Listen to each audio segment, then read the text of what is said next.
Hi, welcome back to my channel. Today I'll be sharing with you my first experience cooking a popular French dessert, macaron. If you are planning on making macarons, or maybe you've already tried and failed, this video might be for you. I will compare my first and very much failed attempt to make macarons to my second, thank God, successful attempt. So it would be easy for you to track where I've made mistakes the first time and how to fix them. Originally I wanted to make strawberry-basil macarons, and even though I really like how the second batch turned out, at the end of the video I will give you a few tips on how you could improve this flavor even further. Basil is one of my favorite herbs, plus I have my own homegrown basil plant there in the back, and this seems like a perfect opportunity to partly dedicate a video to it. Basil is truly a universal herb. You can use it in such a wide variety of dishes, not just salads, pastas and pizzas, but also in drinks and desserts. So first I'm going to show you how I made basil ganache. Of course you can find links to all recipes I used in the description of the video.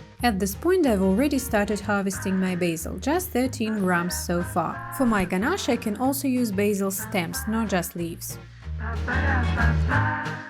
And now it's time to trim the rest of this puffy basil bush. I'm cutting a small section a couple centimeters above the set of leaves below. This way basil plant starts to bush out and grows two new shoots right next to those leaves. I'm using a very sharp cutter, but it's not very suitable for this, so I'll order some pruning shears from IKEA a bit later.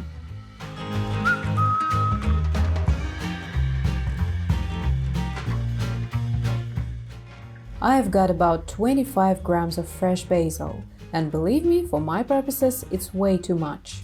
So the nice way to store basil for a few days is to put it in water. To be honest though, what I did looks a bit odd.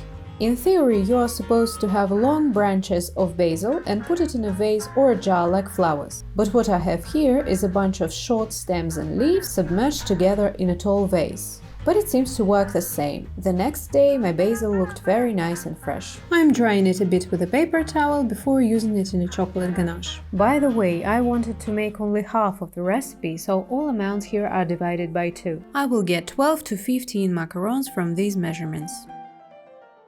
I blended 28 grams of whipping cream with a small handful of basil, both leaves and stems. Honestly, in the end I would prefer more basil flavor, so maybe you could add more leaves at this point. Then, in a medium bowl, I measured 165 grams of my favorite kind of white chocolate callets. It's called Velvet by brand Calibon. And added my basil cream to it. For this step you will need about 1½ tablespoons of whipping cream. Now may I have your attention please? Don't make my mistakes and heat your whipping cream in a saucepan, not in a microwave. So you know, I only heated it for about 15 seconds before it exploded all over my microwave. Bring your whipped cream to a boil and immediately pour it over white chocolate. In the recipe it says that you should let it sit for about a minute, and cream is supposed to melt the chocolate so you could stir it all together. But as you can see, it doesn't really work for me that way. At least in my case, the heat of the cream is certainly not enough for melting this amount of callets. Maybe it's the fault of the recipe itself, but there is a way to fix it and I'm quite happy with the final result, so I would still recommend trying it out. I have just put it in a microwave for 15 seconds and mixed it thoroughly.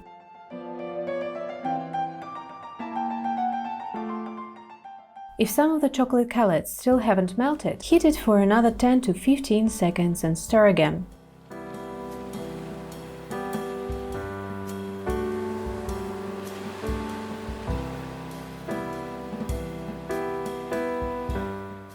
According to the recipe, you should add 15 grams of softened butter at this point. This would add a bit more shine to the ganache, but feel free to skip this step, that's what I did. Cover it up and put it in the fridge.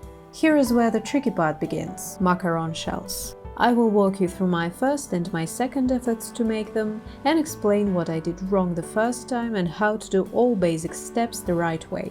The first recipe says to add 62 grams of almond flour to a blender, then add 75 grams of powdered sugar. Remember, I took half of the original volume.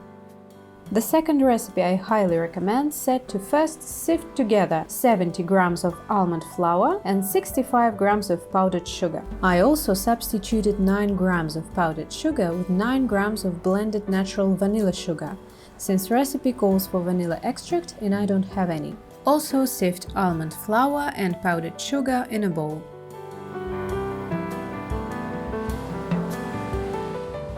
Next step is pretty much the same for both recipes, to blend powdered sugar and almond flour together and sift it. But the first recipe didn't say that you should repeat that step 2 more times, blending and sifting. This is very important for texture and achieving shiny, smooth tops in the end. Small advice, it's a good idea to pause a couple of times and shake your blender so that the flour doesn't stick to the bottom and blends evenly. Don't mind those little clumps. Those are not pieces of nuts, but an indication that my almond mixture has some moisture in it. I just push them through my sieve. Back to the failed macarons. I wanted to make strawberry flavor more intense, so I've added my favorite thing, freeze-dried strawberry powder, for color and flavor. This is a move I don't regret. Strawberry powder gives a tangy, fruity flavor to the shells, but keep in mind that berry powder is quite strong and takes away a bit of macaron's own delicate flavor. The only thing I did wrong with freeze-dried powder is I let some of the berry seeds pass through the sieve. It harms the texture of macaron butter and, as a result, makes cookie tops less smooth. A very crucial mistake I made with my first macarons was to use cold, fresh egg whites for my meringue. The only proper way to make a meringue for macarons is to first age egg whites for a couple of days in the fridge, in a glass container covered with plastic wrap with a few holes in it. It helps to relax protein in egg whites and dehydrates them. All this helps a lot with the whipping process.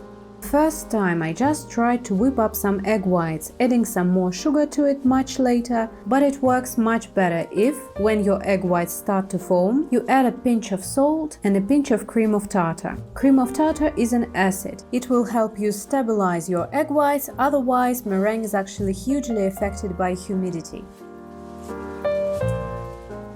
But let's see what my whipping process looked like the first time. Again, I only started adding sugar near the soft peak stage, and that's actually the right timing.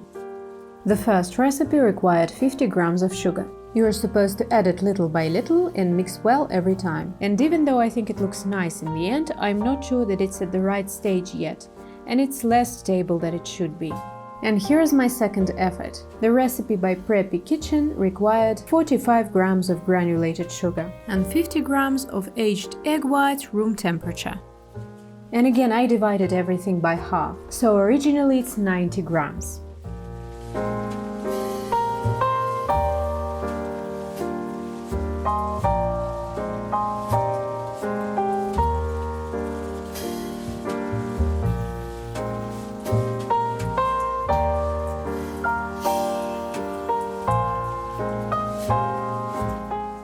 Meringue is formed much faster and looks way more glossy. The texture at the stiff peak stage is marshmallowy and thick.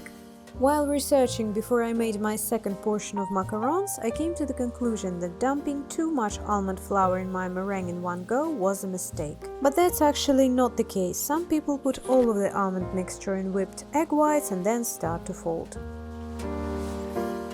First, I'm going to show you how I did it the first time. I can't say that my folding technique was too bad, but you're supposed to be a little less gentle with the butter. And after you've scraped down the bottom of the bowl, cut your mixture down the middle, you're supposed to be a little more firm with it, because you should get some of the air bubbles out of the butter. Also, you can probably see that it's way too thick at this point. When I realized that I won't be able to pipe my butter at this consistency, I googled, because that's the first instinct, and read that you can add a bit of extra egg whites to make your butter thinner. I added some of my bottled pasteurized egg whites, and unfortunately I think that with this I might have brought too much moisture to my macaronage, and also I might have overmixed it at this point.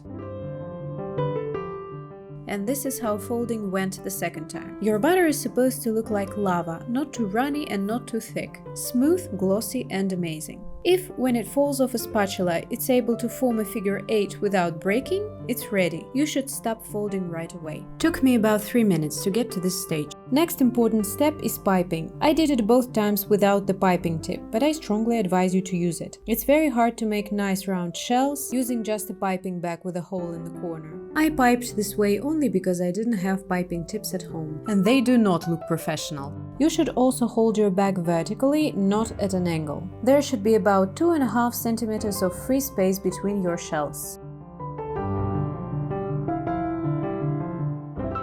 Tap your baking tray firmly a couple of times and use something like a toothpick to get rid of the remaining air bubbles.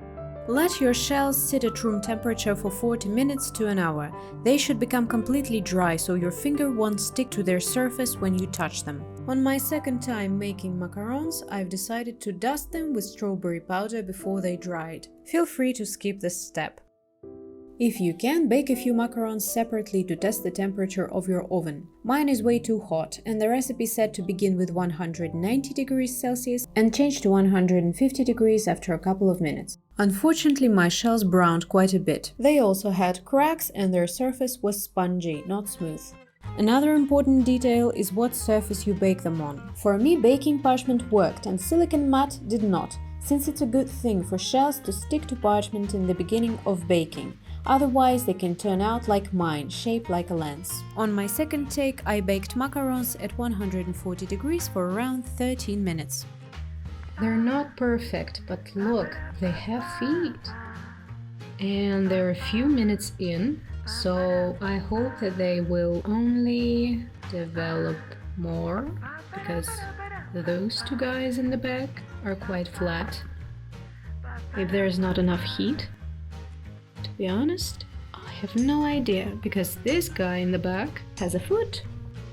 I am not sure it was the right move to dust macaron shells with berry powder before baking. In spite of me lowering the temperature of my oven, the powder still got brown and lost some of its visual appeal. In regards to basil ganache, I liked how it turned out. Maybe it would be great to add a bit more basil flavor and make it less sweet somehow, but overall it's delicious. It was too thick straight from the fridge and even after it rested at room temperature. So I've put it in my microwave for about 10 seconds to make it more soft for piping. Adding cream to shells is not a big deal after everything that came before, really. If you don't need to serve your macarons for any important guests, don't worry about those malformed ones. They still taste amazing. My definition of well done macarons at this point isn't their shape, although I promised myself I'll get better at it. But all other aspects of them were on point, so I feel that the second effort was successful. Now, I didn't really store my macarons properly. It would be much better for them if you store your macarons side by side like this in a single layer. If you need to pack more macarons, line up the next layer on top of the parchment paper. Macarons stay fresh for about 3 days in the fridge.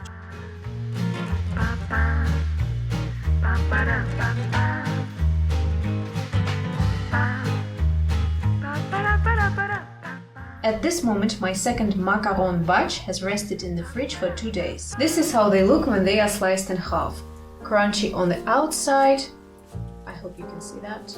Crunchy on the outside, chewy and creamy on the inside. I'm gonna eat it now.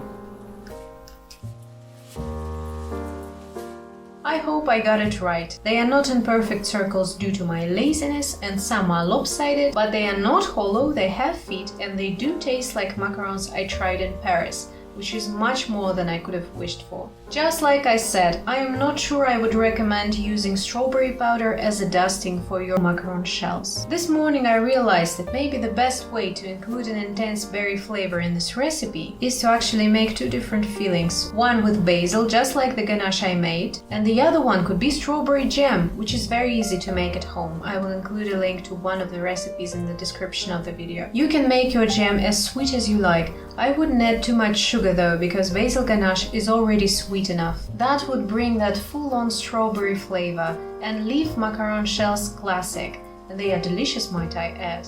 Also, if you want, you can add a little bit of gel red food coloring. Another 2 small suggestions would be using fresh berries, which sounds really cool in theory and looks great in pictures, so I think it's worth a try. But the storage time for those macarons will be shorter. Or maybe you could use strawberry powder not before you bake macaron shells, but after they are out of the oven. That way the powder will retain its color and won't go brown. Next time I will be morally ready to make this dessert. I am planning on trying a raspberry macaron recipe. Link in the description. Also, my personal favorite macaron flavor is pistachio, but you can also make chocolate, coffee, lemon flavored macarons. So many delicious options. Another fun fact about macaron is that you can actually replace half of the almond flour with any other type of ground nut. Again, I think that pistachios are the best in this case. This is going to be it for today's video. Thanks a lot for watching. It would be really nice of you if you liked and subscribed to my channel, and I'll see you next time.